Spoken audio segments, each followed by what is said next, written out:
joined by the one and only GFlip right now. Now, when we say cool room, like, are you literally performing in a fridge? Yeah, it's like a giant inflatable fridge and it's all to celebrate. I dropped an alcoholic juice called Box and we're celebrating putting on a gig tonight in front of 200 people, so it's going to be cool. There I am. I have to ask you about outfits at gigs like this because in my family they joke that even a slightly cool breeze will give me diarrhoea. What does someone wear to a gig in a fridge? I've got my little puffer jacket on today. Is that enough, though? I mean, you'll get sweaty when you're playing, I suppose. The arms will get a bit cold, but the essentials will be nice and warm.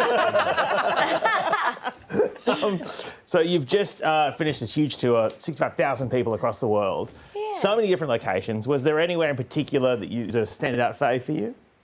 Oh, definitely playing the Forum in Melbourne because my nan got to watch it. Hey, Nan. Cute. That was really cute. But I Nan had... down the front moshing, or...? Oh, no, we sat her... She was like the queen, waving to everyone up on the balcony. But other than that, I just came from 7 shows in the UK.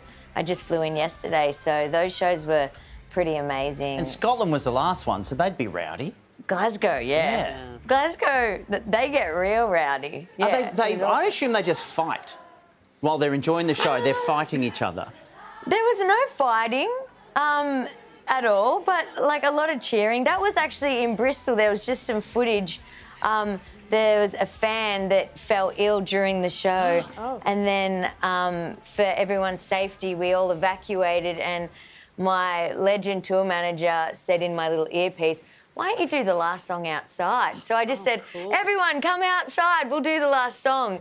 And I didn't really gather how hectic that would actually be. So there was over 2,000 people on the street. We stopped traffic with those big London red buses and everyone was on the streets, and it was very much a core memory for me. It was pretty crazy. Would you take that kind of attitude on the road now? Like, no more inside gigs? Let's not plan anything. We're just shutting down roads and putting buses in as, like, barricades? Look, it's pretty fun, but at the end of the day, you want to make sure everyone's safe and, you know, you need a bit of crowd control and stuff. That was pretty loose there.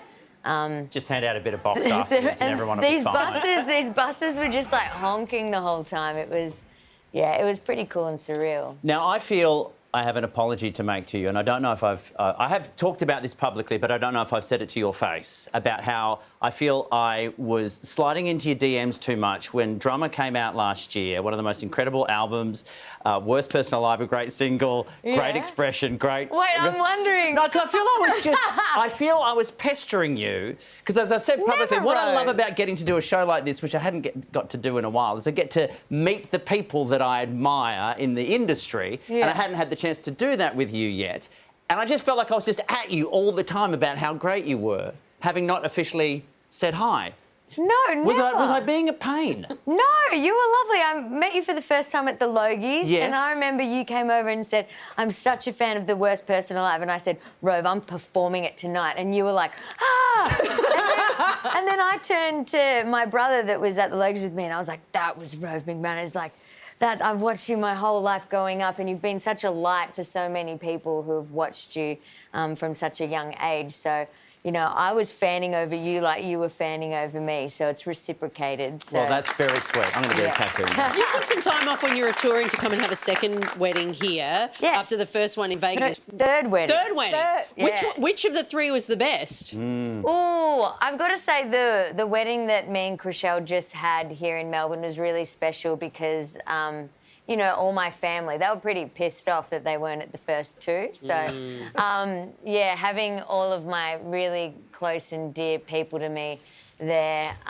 was really, really, really special. There's Darcy Moore, captain of Collingwood Footy Club. Friend of the show. Yep. Now, probably the big question that everyone would be asking, because we've been doing it for the last couple of weeks, GFlip, what's your favourite marsupial? If you had to vote for Marsupial of the Year, which marsupial would it be? Okay,